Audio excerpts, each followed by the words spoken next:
নমস্কার বন্ধুরা, আপনারা সবাই দেখছেন সরকারি সংবাদ ইউটিউব চ্যানেল। বন্ধুরা, আপনারা সবাই যদি ই-শ্রম কার্ডটি বানিয়ে থাকেন তাহলে কিন্তু আপনাদের সবার জন্য এইমাত্র একটা বিরাট বড় সুখবর আসলো। হ্যাঁ বন্ধুরা, আর যারা এখনও পর্যন্ত এই কার্ডটি বানাননি তারা কিন্তু অতি দ্রুত এই কার্ডটিকে বানিয়ে নেবেন। তার কারণ বন্ধুরা, এই ই-শ্রম কার্ডটি আপনাদের কাছে থাকলেই কিন্তু আপনারা এবার থেকে প্রতি মাসে মাসে ই-শ্রম কার্ডের মাধ্যমে পেয়ে যাবেন ৫,০০০ টাকা এবং এরই সাথে পেয়ে যাবেন আরও ১৫টি সুবিধা। তো যারা এখনও পর্যন্ত এই কার্ডটি বানাননি তারা কিন্তু অতি শীঘ্রই এই কার্ডটিকে বানিয়ে নেবেন।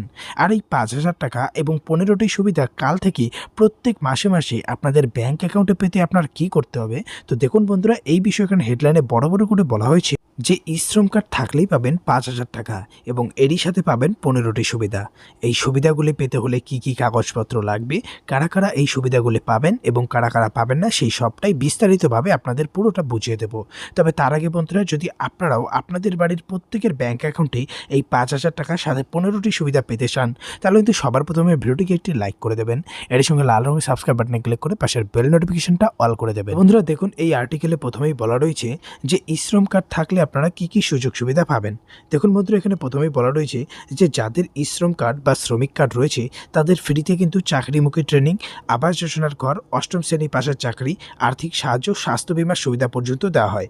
এছাড়াও ১০০ দিনের কাজ, বার্ধক্য, বিধবা, অক্ষম ভাতা এবং আয়ুষ্মান ভারত যোজনার মাধ্যমে চিকিৎসার জন্য ৫ লক্ষ টাকার পর্যন্ত সুবিধা দেওয়া হয়। এছাড়াও বন্ধুরা, এপিওয়াই যোজনায় যদি আবেদন করা থাকে তাহলে কিন্তু ই-শ্রম কার্ডের মাধ্যমে ১,০০০ থেকে ৫,০০০ টাকার আর্থিক সুবিধাও আপনারা পেয়ে যাবেন। এছাড়াও বন্ধুরা, প্রধানমন্ত্রী সুরক্ষা বীমা যোজনার আওতায় আপনি ২ লক্ষ টাকা এককালীন পেয়ে যেতে পারেন। এছাড়াও বন্ধুরা, এখানে কিন্তু আরও অনেক সুবিধা রয়েছে, যেমন খরা, বন্যা, মহামারীর মতো পরিস্থিতিতে কিন্তু ই-শ্রম কার্ডের মাধ্যমে শ্রমিকদের অ্যাকাউন্টে সরাসরি আর্থিক সাহায্য পৌঁছে দেওয়া হবে। এছাড়াও বন্ধুরা, রাজ্য এবং কেন্দ্র সরকারের বিভিন্ন প্রকল্পের লাভ সবার প্রথমে ই-শ্রম কার্ড মারফতে শ্রমিকদের অ্যাকাউন্টে প্রথমে পৌঁছে দেওয়া হবে।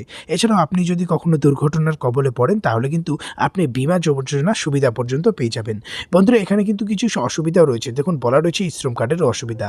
আপনারা সবাই শুনেছেন যে ই-শ্রম কার্ড করলে ৩৩০ টাকা ব্যাঙ্ক অ্যাকাউন্ট থেকে কাটা হবে। তবে এটা কিন্তু সম্পূর্ণ ভুল তথ্য। ব্যাঙ্ক অ্যাকাউন্ট থেকে যে টাকাটা কাটা হবে সেটা হচ্ছে ১২ টাকা, অর্থাৎ প্রতি মাসে ১ টাকা করে।